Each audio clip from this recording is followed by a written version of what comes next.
와룡은 새치혀로 강동을 일깨우고 다음 날이 되었다. 노숙은 역관으로 찾아가 공명을 만나보고 또 당부했다. 오늘 우리 주공을 뵙게 되더라도 조조의 군사가 많다는 소리는 결코 하지 마십시오. 양은 때를 보아 알맞게 말하겠습니다. 잘못될 일은 없을 것이니 마음 놓으십시오. 공명이 빙긋 웃으며 한 번 더 노숙을 안심시켰다. 그제서야 노숙은 먼저 강동의 인걸들을 모두 모아놓은 장막으로 데려갔다. 전날 손건이 시킨 대로였다. 공명이 장막에 이르러 보니 장소, 고옹을 비롯한 20명 남짓의 문무관원이 높은 관에 띠를 두르고 옷 매무실을 가지런히 하여 앉아 있었다. 공명은 그들과 하나하나 만나 서로 이름을 대고 인사를 나눈 뒤 손님 자리에 가서 앉았다. 장소를 비롯한 강동 사람들은 공명의 풍채가 당당하고 우뚝하며 사람됨이 헝걸찬 걸 보고 곧 그가 세객으로 자기들을 달래러 온 것임을 알아보았다. 장소가 먼저 그런 공명의 길을 꺾어 보려는 듯 입을 열어 넌지시 걸고 들었다. 장소는 강동의 보잘것없는 선비올시다만 선생께서 융중에 높이 누워 지내신다는 소문은 일찍부터 들어왔습니다. 그때 선생께서는 스스로를 관중과 악의에 견주셨다는데 정말입니까? 그것은 제가 언제나 스스로를 다른 사람에 견주어 나타나는 데 써온 말입니다. 제갈량이 조금도 머뭇거리지 않고 대답했다. 그러자 장소는 기다렸다는 듯 그 일을 물고 늘어졌다. 요사이 듣자 하니 유예주께서는 3번이나 선생의 초려를 찾아보고서야 겨우 선생을 얻고는 마치 고기가 물을 얻은 듯이나 기뻐했다고 합니다. 이는 형주와 양양을 손에 넣고자 하면서였는데 이제 그 땅은 도리어 조조에게로 넘어가 버렸으니 어찌 된 셈입니까? 관중과 악의 같은 인물이 왜 이 꼴이냐는 투의 빈정거림이었다. 공명은 속으로 가만히 생각했다. 장소는 손건이 거느린 사람들 중에서 가장 뛰어난 모사라 할 수 있다. 만약 먼저 이 사람을 꺾지 못한다면 어떻게 손건을 달랠 수 있겠는가. 그러고는 조금도 흔들림이 없는 어조로 장소의 말을 받았다. 내가 보기에는 한상의 땅을 얻는 것은 손바닥을 뒤집기보다 쉬운 일입니다. 그런데 우리 주공 유예주께서는 인의를 몸소 행하시는 분이시라 차마 같은 유씨의 땅을 뺏지 못하고 오히려 힘써 사양했던 것입니다. 그 바람에 결국 형주는 어린 유종에게 넘어가게 되었던 바 유종은 못나게도 아첨하는 말만 믿고 몰래 조조에게 항복하여 조조의 세력을 이토록 크게 만들어주고 말았습니다. 하지만 우리는 강하에 자리를 잡고 따로 조조를 칠 좋은 계책을 마련하고 있습니다. 우리가 결코 이를 등한하게 하고 있는 게 아님은 누구라도 쉬이 알 수 있을 것입니다.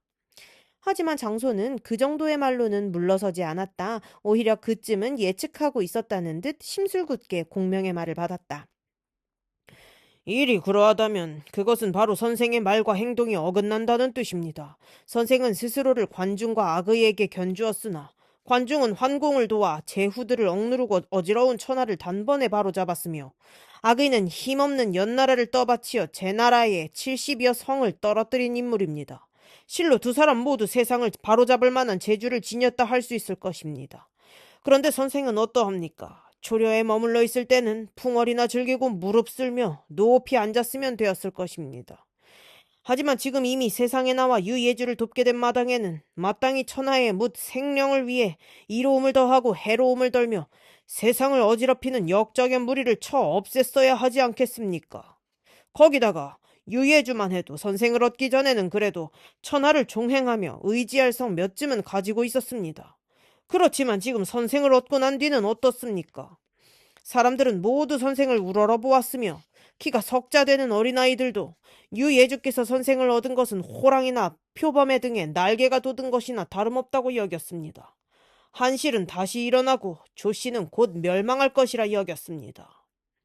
말 속에 뼈가 있다든가 한껏 공명을 축히는 것 같으면서도 실은 공명이 아파할 곳을 골라 건드리고 있었다.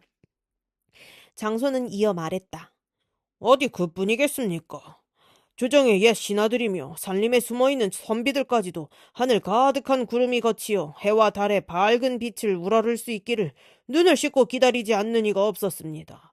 물불 속에 빠진 듯한 이 백성을 건져내고 천하의 이부자리처럼 편안한 곳에 두게 할 수 있는 이는 오직 선생뿐이라 믿으며 오늘에 이른 것입니다. 하지만 유예주께로 가신 선생은 조조의 군사가 한번 나타나자마자 바람에 휘몰리듯 달아나니 위로는 유표에게 보답하여 그 백성들을 편안하게 해주지도 못했고, 아래로는 유표의 외로운 아들을 도와 그 땅을 보전해주지도 못했습니다. 또 유예주는 유예주대로 신야를 버리고 번성으로 달아났다가 다시 번성을 버리고 오는 중에 당량에서 조조에게 패하고, 이제는 하구까지 쫓겨와 그 몸둘 땅도 없을 지경입니다. 이는 유예주께서 선생을 얻은 뒤가 얻기 전보다 못하다는 것이 되니 관중과 악의가 언제 그 주인을 이렇게 섬겼습니까? 다만 이것은 저의 어리석고 굳은 소견에서 나온 말입니다. 너무 이상하게 여기지 마시고 몰라서 한 말이 있으면 깨우쳐 주십시오. 그 자리에 있던 사람들은 모두 공명이 꼼짝없이 무한을 당하리라 고 믿었을 만큼 빈틈없는 장소의 말이었다. 그러나 아니었다. 거꾸로 공명은 어이없다는 듯 좌중을 돌아보고 웃으며 말했다. 대붕이 만리를 나는 뜻을 하찮은 새떼가 어찌할 수 있겠소. 그 일은 비유컨대 병든 사람을 치료하는 것과 비슷하다 할 수 있어. 사람이 큰 병이 났을 때는 먼저 미음과 죽을 먹게 한 뒤에 부드러운 약부터 써야 할 것이요. 그리하여 창자와 폐부가 제대로 움직이고 몸이 점차 회복이 되거든 고기를 먹여 그 힘을 돋우고 비로소 독한 약을 쓰는 법이요. 그래야만 병의 뿌리를 아주 뽑고 사람을 온전하게 살려낼 수 있기 때문이요. 만약 병자의 기운과 맥박이 제대로 추스러지지도 않은 때에 서둘러 기름진 음식을 먹이고 독한 약을 쓴다면 그 병자를 구하기는 실로 어려운 일이 될 것입니다. 우리 주인 유예주께서는 지난날 연암에서 패해 유표에게 의지하게 되었으니 군사는 천을 채우지 못하고 장수는 관우와 장비에 조운이 있을 뿐이었소. 비유에 말하자면 병이 깊고 오래되어 매우 위태로운 지경에 있는 것과 마찬가지였소이다. 신야는 산골의 작은 현으로 백성의 수는 적고 먹을 것도 넉넉하지 못하니 잠시 빌려 몸을 쉴 땅이일지언정 어찌 눌러앉아 오래 지킬 수 있는 땅이겠소. 그래도 유예주께서는 방망에서는 불을 지르고 백하에서는 물을 써서 하호동과 조인의 무리를 염통과 간이 터지도록 놀라게 했습니다. 병갑은 갖추지 못하고 성곽은 튼튼하지 못하며 군사는 조련이 되지 못한 데다가 양식마저 될 수 없는 처지에서 그 같은 승리를 거두었으니 관중과 악의가 살아와서 군사를 부렸다 한들 그보다 더 할 수는 없었을 것이외다. 거기다가 유종이 조조에게 항복한 것은 실로 유예주께서 알지 못하는 사이에 일어난 일이요. 오히려 형주의 어지러움을 틈타 같은 종친의 기업을 빼앗는 일은 차마 할 수 없다 했으니 그야말로 대인이요 대의가 아니겠소이까. 또 자포께서는 당량에서 패한 일을 말씀하셨으나 마찬가지로 그 일도 유예주의 대인, 대의함에서 비롯된 것에 지나지 않습니다. 의로움을 쫓는 수십만의 백성들이 어린 것을 없고 늙은이를 부축하여 뒤따름에 차마 그들을 버리지 못해 하루 10리밖에 가지 못한 탓에 조조의 군사들이 따라잡을 수 있었던 까닭이 외다. 백성들을 버리고 급히 진군하여 강릉을 차지했으면 어려움을 면할 수 있었음에도 기꺼이 백성들과 함께하다 패하는 쪽을 택하셨으니 실로 그보다 더 큰 어짐과 의로움이 어디 있겠소이까. 더군다나 설령 군사가 적보다 적지 않더라도 싸움에서 이기고 지는 것은 매양 있는 일이외다. 지난날 고 황제께서는 여러 번 항우에게 지셨으나 해하성 한 싸움에 이기심으로써 천하를 얻지 않으셨소이까. 또 한신은 좋은 계책으로 그 싸움을 승리로 이끌었으나 그때까지 오래 고 황제를 섬기는 동안 다른 싸움에서는 그리 자주 이긴 편이 못 되었소이다. 공명은 거기까지 말해놓고 문득 장소를 쳐다보며 되로받은 빈정거림을 말로 돌려주었다. 무릇 그 국가의 대계나 사직의 안위를 의논함에는 으뜸으로 정해 흔들리지 않는 모책이 서 있어야 할 것이오. 떠벌리고 부풀리어 말하기를 좋아하는 무리나 헛된 이름으로 사람을 속이는 무리가 끼어들여 이리저리 함부로 말하게 해서는 아니 되는 법이 외다. 그런 무리는 앉아서 말로 하면 따를 사람이 없으나 일이 닥쳐 맡겨보면 아무것도 해내지 못해 천하의 웃음거리가 될 뿐이기 때문이요. 장소는 그 같은 공명의 말에 은근히 노여움이 일었으나 얼른 대꾸할 말이 떠오르지 않았다. 그때 장소를 대신하듯 그 자리에 있던 사람 중에 하나가 큰 소리로 맞섰다.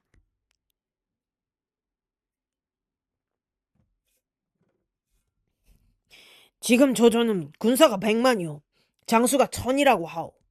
용이 날뛰고 호랑이가 노려보는 듯한 기세로 강화를 삼키려 하는데 공은 어떻다 보시오. 공명이 보니 우번이었다. 장소가 긴 소리를 늘어놓다 낭패를 당하는 걸 보고 짧은 말로 당장 공명의 발등에 떨어진 불을 건드렸다. 공명이 호기롭게 대답했다.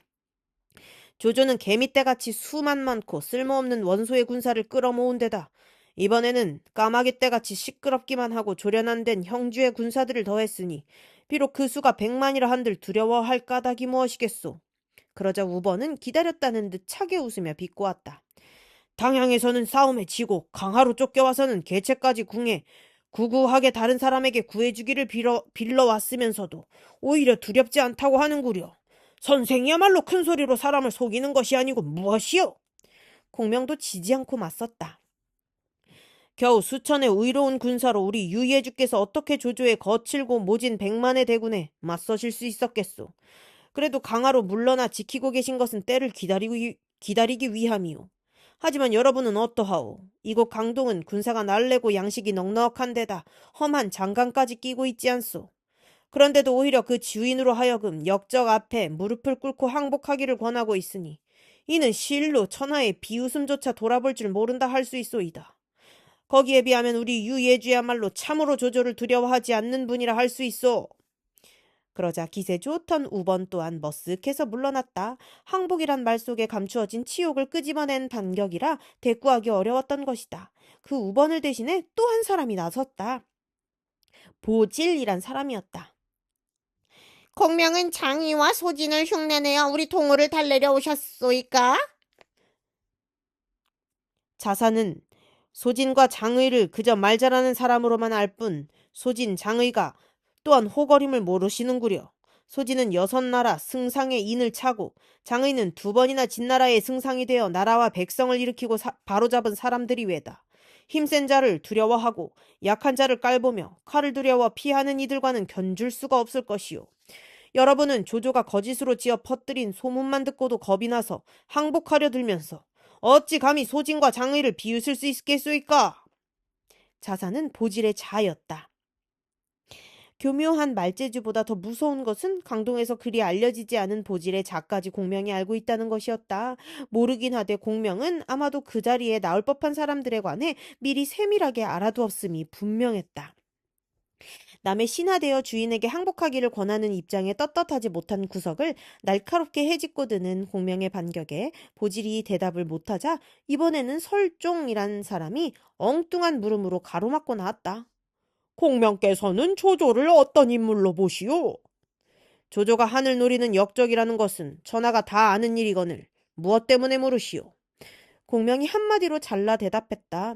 그게 어찌 본심일까만 설종이 슬그머니 그런 공명의 심사를 건드렸다. 공의 말씀이 틀린 것 같소이다. 하는 여러 대를 전하여 온 지금 천수가 다 해가고 있어. 이에 비해 조조의 천하는 3분지 2를 차지하였을 뿐만 아니라 사람들의 마음도 모두 그에게로 돌고 있어. 그런데도 유예주께서는 억지로 조조와 더불어 싸우려 하시니 그것은 마치 계란으로 바위를 치는 것과 같소. 어찌 패하지 않을 수 있겠소이까? 그러자 공명이 소리 높여 설중을 꾸짖었다. 설경무는 어찌 아비도 없고 임금도 없는 사람 같은 소리를 하시오! 무릇 사람은 하늘과 땅 사이를 삶에 있어 충성과 효도로서 몸을 일으키는 바탕을 삼아야 할 것이오.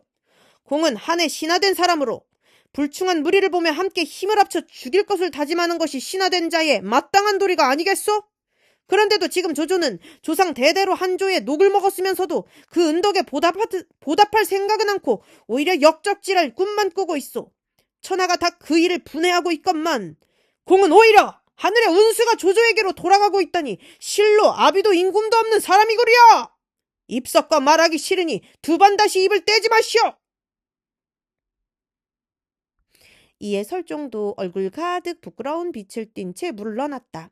한번 슬쩍 건드려 본다는 것이 여럿 앞에서 망신만 사고만 셈이었다. 그를 이어 이번에는 윗자리에서 한 사람이 나왔다. 어렸을 적 원수를 보러 갔다가 귤을 대접하자 그것을 소매 속에 감추고 돌아와 모친에게 바친 일로 이름난 육적이었다.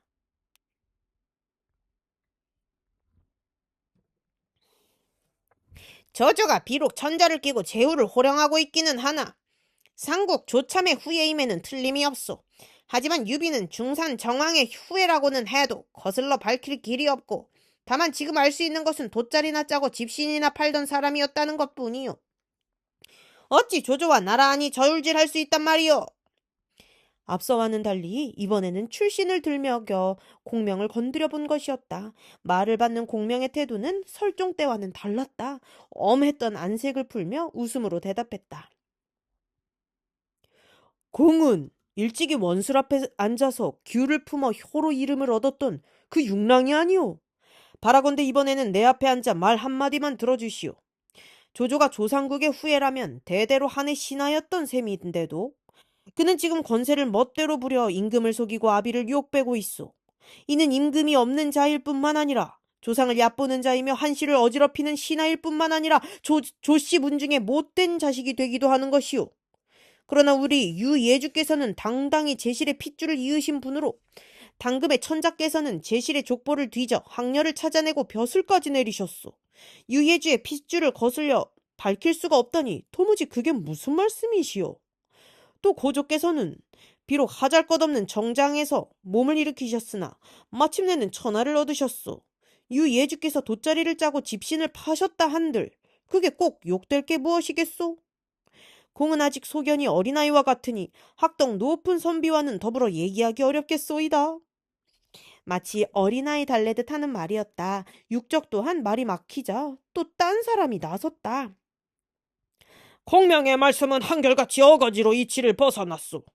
모두 올바른 논의가 못되니 거듭 말할 것도 없겠소이다만 한 가지 묻고 싶은 게 있어. 공명께서 도대체 어떤 경전을 공부하셨소? 공명이 보니 엄준이란 선비였다. 글줄 깨나 읽는 모양으로 학식을 내세워 공명의 길을 죽여볼 속셈인 것 같았다. 공명은 미리 준비하고 기다리던 사람처럼 얼른 대답했다. 책장이나 뒤적이고 남의 글귀나 따서 쓰는 것은 세상에 썩은 선비나 하는 일이니 어찌 나라를 일으키고 큰 일을 옳게 해낼 수 있겠소. 옛날 신야에서 밭 갈던 이윤의 탕왕을 도와 거를 친 재상이나 위수에서 낚시하던 자하며 저 한초의 장량 징평 같은 이들에 따 등우 경감 등은 모두 온 세상을 바로잡은 재주를 가진 이들이었으나 아직껏 그들이 평생에 무슨 경전을 공부했단 소리는 듣지 못했소. 내 어찌 못난 서생처럼 붓과 벼루 사이에서 검은 것을 세고 누른 것을 따지며 글을 가지고 놀고 먹으며 장난질하는 걸 본받겠소. 공명이 경전 이름을 대면 얼른 받아 아는 체나 좀 해보려던 엄주는 맥이 빠져버렸다. 구태여 경전을 끌어대봤자 쓸데없는 일이란 걸 알고 머리를 수그린 채 대꾸하지 않았다. 그때 또 한 사람이 큰 소리로 떠들었다. 공은 큰 소리를 치기 좋아하지만 아무래도 참된 학문은 가진 것 같지가 않소. 세상 선비들의 웃음거리가 되는 게 두렵소이다. 연암의 정덕추란 사람으로 역시 엄준과 같은 선비였다. 공명이 그 말을 가볍게 받았다.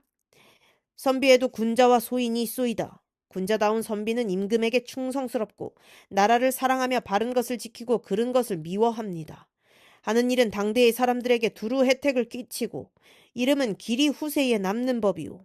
그러나 소인인 선비는 오직 글줄이나 닦고 붓과 먹이나 매만지며 젊어서는 부나 짓고 머리가 하얗게 새어서는 경전이나 파고드는 부류회다. 글로는 비록 천자를 써내려가도 가슴에는 실로 한 가지 계책도 가진 바 없는 물이지요. 이를테면 양홍 같은 자들이니 양홍은 문장으로 널리 세상에 이름을 얻었으나 왕망 같은 역적을 몸 굽히고 섬겨 마침내는 누각에서 몸을 던져 스스로 목숨을 끊게 되는 지경에 이르렀소이다. 이 같은 소인이라 이를 수 있는 선비라면 설령 하루에 10,000마디의 불을 짓는다 한들 어디에다 쓰겠소. 역시 실용과 임기응변에다 지조까지 내세워 눌러버리니 정덕주 같은 서생이 어찌 답할 수 있겠는가. 그 밖에 다른 사람들도 공명의 말이 워낙 물 흐르듯 하니 모두 낯빛이 변할 정도로 놀라고 감탄했다. 다만 그때쯤에 기세를 회복한 장소와 또 한 사람 낙통이란 벼슬아치만이 또 다른 어려운 물음을 생각해내고 다시 공명을 몰아붙이려 했다. 그러나 그들이 미처 입을 떼기도 전에 밖에서 한 사람이 뛰어들어오며 소리 높여 좌중의 사람들을 꾸짖었다. 공명은 당대의 기재인데 그대들은 서로 입씨름이나 벌이고 있구려. 이는 귀한 손님을 대접하는 예가 아니외다. 방금 조조의 대군이 국경에 이르고 있는데 적을 쫓아낼 의노는 않고 이 무슨 쓰잘데기 없는 말싸움질이란 말이오. 모든 사람이 놀라 쳐다보니 손견 이래의 오래된 장수로 그때는 동호 양관으로 있던 황계였다. 어떤 일로 그 모임에 빠졌다가 뒤늦게 끼어들게 된 것이었다. 황계는 또 공명에게 말했다. 제가 듣기로 여러 말로 이득을 얻으려 하는 것보다는 입 다물고 말하지 않는 편이 낫다 했습니다. 그런데 선생께서는 어찌하여 저희 주인을 위해 값지고 귀한 말씀을 드리지는 않으시고 여기서 무사람과 쓸데없는 입씨름만 하고 계십니까? 여기 계신 분들이 세상 일을 알지 못하고 여러 가지로 어렵게 묻는 바람에 대꾸하지 아니할 수 없었소이다.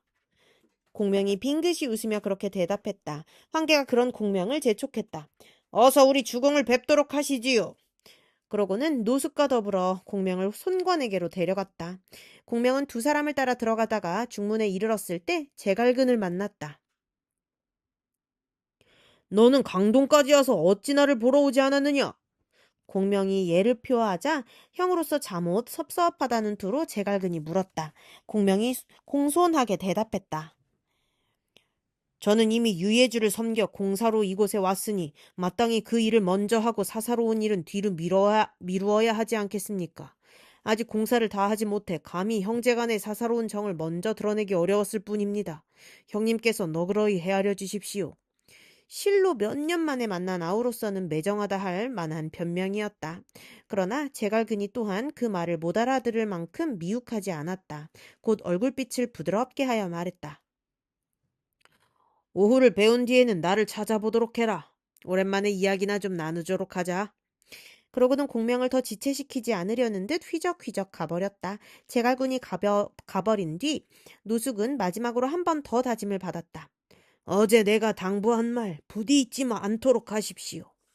다시 말해 손건을 만나더라도 절대로 조조의 세력이 큼을 바로 말하지 말라는 것이었다. 공명은 말없이 고개를 끄덕여 그런 노숙을 안심시켰다. 당상에 이르니 손건이 몸소 계단 아래까지 내려와 공명을 맞아들였다. 공명이 예를 마치고 손건은 자리를 내어 공명을 앉게 했다. 뒤따라 문무의 여러 관원들이 좌우로 갈라서고 노숙은 특히 공명 곁에 붙어서서 그 하는 양을 살폈다. 공명은 유비의 뜻을 전하는 한편 세밀한 눈길로 손건을 살폈다. 눈은 푸르고 수염은 자줏빛에 당당한 푸른채였다. 공명은 속으로 가만히 생각했다. 이 사람은 생김새가 범상하지 않으니 감정을 격하게 만들어 우리 쪽에 유리하게 일을 끌어갈 수 있을지언정 달래기는 어렵겠구나. 알맞은 틈을 보아 말로 이 사람을 격동시켜야겠다. 그러고 있는데 차가 나왔다. 손건은 찻잔을 놓기 바쁘게 공명에게 물었다. 노장경을 통해 그대의 재주는 익히 들어왔소. 이제 다행히 만나게 되었으니 유익한 가르침을 듣고 싶소이다. 이 권위 어리석다 물리치지 마시오. 그 말에 공명이 짐짓 겸양을 떨었다. 재주 없는 것이 배운 것까지 적어 밝으신 물음을 욕되게 할까 두렵습니다. 그대는 요사이 신야에 있으면서 유예주를 도와 조조와 싸웠다 하니 반드시 조조군의 허시를 잘 알고 계실 것이요. 그것만 들려주어도 내게는 큰 가르침이 될 것이요. 손건은 제갈량의 겸양을 듣자 좀 더 구체적으로 알고 싶은 것을 밝혔다. 그러나 제갈량은 더욱 마음에 없는 대답을 했다. 유예주께서 군사가 적고 장수가 모자란 데다 신야는 또 성이 작고 양식까지 넉넉하지 못한 땅입니다. 어떻게 조조와 맞설 수 있겠습니까? 우리가 조조와 싸웠다는 것은 모두 부풀려진 소문일 뿐입니다. 조조의 세력이 그렇게 크단 말씀이요. 도대체 그 군사가 얼마나 돼요? 손건이 알 수 없다는 표정으로 그렇게 물었다. 강동을 자기 편으로 끌어들이려면 마땅히 조조의 세력을 낮춰 말해야 할 것인데도 공명이 그렇게 하지 아니한 까닭이었다. 그러나 어찌된 셈인지 공명은 여전히 엉뚱한 소리만 했다. 마군, 복은, 수군을 합쳐 100만이 넘었습니다. 혹시 그것은 조조가 거짓말로 퍼뜨린 소문 아니오? 손건이 더욱 괴이적다는 듯 물었다. 공명이 얼른 그 말을 받았다. 결코 거짓이 아닙니다. 조조는 이미 연주를 얻었을 때부터 청주군 20만이 있었습니다. 거기다가 원소를 토벌하여 5, 60만을 얻고 또 중원에서 새로 3, 40만을 뽑았지요. 어디 그뿐입니까? 이번 형주에서 다시 2, 30만의 군사를 얻었으니 이 모두를 합쳐보면 아무리 적어도 150만은 됩니다. 제가 100만이라고 말한 것은 강동 사람들을 놀라게 할까봐 오히려 줄여서 말한 것입니다. 조조의 세력을 줄여 말하기는커녕 오히려 몇 갑절이나 늘려 떠벌리는 셈이었다. 3번씩이나 그 반대로 말하기를 당부했던 노숙으로서는 실로 어처구니 없는 공명의 짓거리였다. 놀란 노숙은 공명에게 급한 눈짓을 보냈으나 공명은 그마저 못 본 채 했다. 조조 밑에 있는 자들 중에 싸울 만한 장수는 얼마나 돼요? 손권이 급한 물음을 계속했다. 공명은 여전히 부풀리기를 그만두지 않았다. 지혜롭고 꽤 많은 모사와 어떤 싸움이든지 능히 치를 만한 장수만도 1, 2천이 넘는다고 합니다. 그렇다면 이제 형초 땅을 평정한 조조는 달리 어떤 큰 뜻을 품고 있는 것 같았소. 지금 조조는 강을 따라 진체를 세우고 싸움배를 마련하고 있는 중입니다. 이 강동이 아니라면 이렇게 하여 얻을 땅이 달리 어디 있겠습니까? 공명이 자신을 빼놓고는 아무도 속뜻을 알 수 없는 대답이었다. 손건이 혼란된 얼굴로 말없이 있다가 이윽고 다시 물었다. 만약 조조에게 우리를 삼키려는 뜻이 있다면 우리는 싸워야겠소? 싸우지 않아야겠소? 바라건대 그대가 한번 결정을 지어보시오. 손건은 호락호락한 사람이 아니라 공명의 속마음을 떠보려는 것 같았다. 거기서 공명은 잠시 뜸을 들였다. 이 양이 한마디 드릴 말씀이 있습니다만 장군께서 듣고 따라주지 않을까 두렵습니다. 그게 무엇이오? 바라건대 높으신 뜻을 들려주시오. 송건이 대답을 재촉했다. 그제서야 공명은 전에 없이 신중하게 입을 열었다. 지난날 세상이 크게 어지러울 때에 장군께서는 강동에서 몸을 일으키시고 우리 유예주께서는 한남의 무리를 모아 조조와 더불어 천하를 다투게 되었습니다. 그런데 이제 조조는 여러 가지 큰 어려움을 없이 하고 대강 천하를 평정한 데다 가까이는 또 형주를 새로이 얻어 그 위엄이 온 세상을 크게 떨쳐 울리고 있습니다. 비록 영웅일지라도 거기에 의지해 군사를 기르고 싸워볼 땅이 거의 없어진 셈이지요. 우리 유예주께서도 그런 까닭에 조조에게 쫓겨 오늘 이 마당에까지 이른 것입니다. 바라건대 장군께서 지닌 힘을 헤아리시어 조조에게 대처하도록 하십시오. 5월 땅의 백성들을 이끌고 중원의 힘에 맞서 버티어낼 수 있다고 생각하면 일찍 조조와 오고감을 끊는 게 낫습니다. 그러나 맞서 버틸 수 없다면 여러 모사들의 의논대로 따르지 못할 까닭이 어디 있겠습니까? 군사를 세워두고 갑옷을 묶어 바친 뒤 북면하여 조조를 섬기면 될 것입니다. 도무지 싸우라는 것인지 항복하라는 것인지 종잡을 수 없는 소리였다. 손건이 그 말에 참뜻을 헤아리느라 잠시 대답이 없자 공명이 다시 재촉하듯 덧붙였다. 장군께서는 겉으로는 조조에게 복종하시는 것 같으면서 속으로는 두 가지를 모두 의심하고 주저하시느라 시간을 끌어서는 아니 됩니다. 일이 급한데도 결단을 내리지 않으시다가 화가 이르게 되면 그때는 뉘우쳐도 미치지 못할 것입니다. 그러자 손건이 거기에 대한 대답 대신 불쑥 물었다. 그대의 말이 정성된 것이라면 어찌하여 유예주께서는 조조에게 항복하지 않으셨소? 바로 공명이 기다리던 물음이었다. 공명은 기다렸다는 듯 거침없이 대답했다. 옛적의 전횡은 한낱 제2의 장사에 지나지 않았지만 의를 지켜 욕되지 않게 죽었습니다.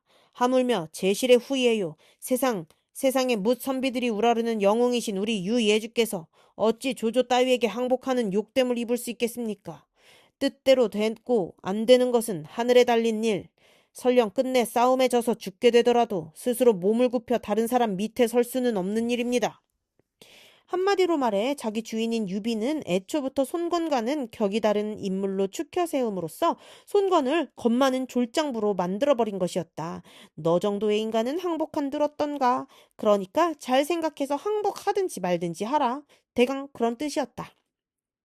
손건이 어찌 그 뜻을 알지 못하겠는가? 문득 노기로 낯빛이 변한 채 소매를 떨치며 일어났다. 그 자리에서 공명을 소리 높여 꾸짖지 않은 것만도 손건의 인품의 크기를 보인 것일 뿐이었다.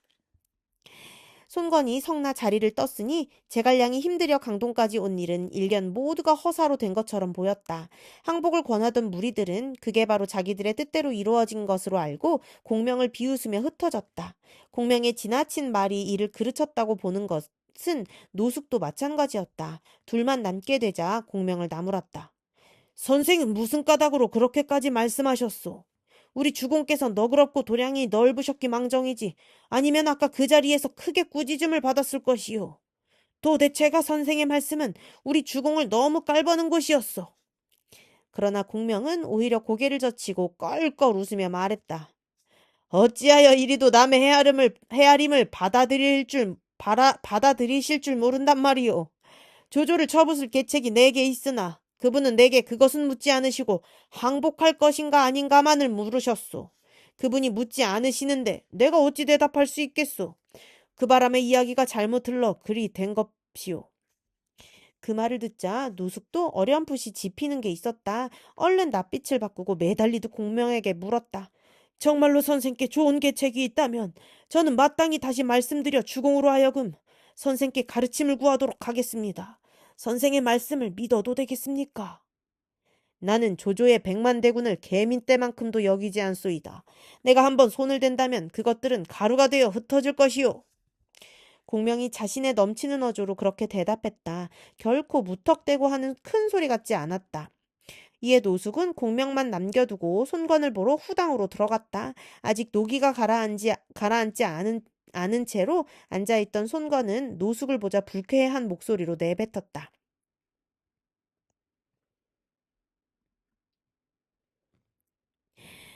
공명, 그 사람이 나를 너무 심하게 속였소. 공명에 대한 꾸짖음을 노숙에게 대신하는 것 같았다. 노숙이 얼른 대답했다.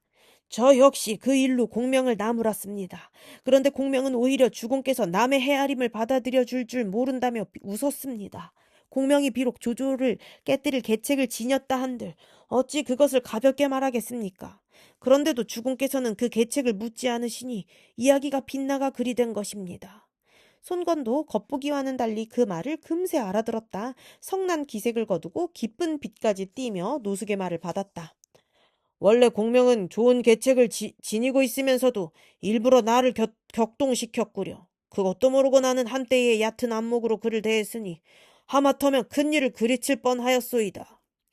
그러고는 곧 노숙을 내보내 공명을 다시 불러들이게 했다. 뒷날 수성의 명주로 알려지기에 족한 인물됨이었다. 노숙이 뛰듯이 돌아와 손건의 뜻을 전하자 공명도 못 이긴 채 따라 들어왔다. 손건은 그런 공명을 반가이 맞으며 말했다.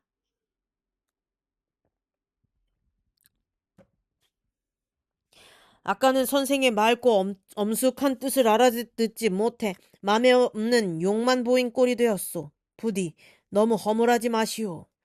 그 부드러운 사과에 공명 또한 솔직하게 죄를 빌었다. 양의 말이 높으신 위엄을 모독했습니다. 그 죄를 너그럽게 용서해 주시기를 바랍니다. 그러자 손관은 공명을 후당 안으로 청해들인 뒤 술자리를 열고 마주 앉았다. 주인과 손이 권커니 작거니 몇 순배 잔이 돈 뒤에 손건이 슬그머니 마음속에 얘기를 꺼냈다. 조조가 평생토록 미워했던 자들로 꼽을 수 있는 것은 여포와 유표, 원소, 원술 그리고 유예주와 이 몸이었소이다. 그런데 이제 앞서 내 영웅은 차례로 망하고 남은 것은 오직 유예주와 나뿐이오.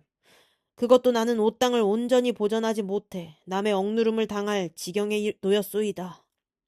물론 내 뜻은 이미 정해져 있어. 나는 유예주와 함께 힘을 합쳐 맞서지 않으면 조조를 당해낼 수 없다고 여겨 그쪽으로 방도를 찾아보았소. 그러나 유예주가 이제 막 조조에게 패한지라 어떻게 이 어려움을 맞설 수 있을지 참으로 걱정스럽기 짝이 없소이다. 유예주가 비록 조조에게 새로 패했다 하나 아직도 관훈장은 일만의 정병을 거느리고 있습니다. 유기도 강하에서 싸울 만한 군사를 거느리고 있는데 역시 일만에 모자라지는 않을 것입니다. 한편 조조의 군사들은 멀리서 와 지쳐있을 뿐만 아니라 근래에는 우리 유예주를 쫓는다고 가벼운 차림으로 하룻밤에 300리를 달렸습니다. 그런 군사들이 무슨 수로 싸움다운 싸움을 해낼 수 있겠습니까? 이는 이른바 강한 활에서 쏜 화살일지라도 끝에 가서는 부드러운 비단조차 뚫지 못한다는 것과 같습니다.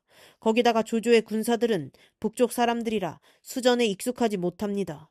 물에 익숙하기로는 새로이 조조 밑에 들어간 형주의 백성들이 있지만 그들은 또한 조조의 위세에 눌려 따르고 있을 뿐 본심이 아니니 제대로 싸워줄 리 없습니다. 따라서 이제 장군께서는 진심으로 유예주와 한마음으로 힘을 합친다면 틀림없이 조조군을 깨뜨릴 수 있습니다. 조금 전과는 전혀 달리 그렇게 형세를 낙관하던 공명은 거기서 그치지 않고 조조와의 싸움에서 이긴 뒤까지도 거침없이 털어놓았다. 싸움에서 지면 조조는 반드시 북쪽으로 돌아갈 것이니 형주와 동호의 세력은 오히려 전보다 커질 수 있습니다. 그것은 곧 천하를 조조와 우리 유예주 그리고 장군 셋이서 나누어 가지는 게 되니 바로 솥발 셋이 한 솥을 떠받드는 형국이 되는 것입니다. 장군께서는 어서 결단을 내리십시오.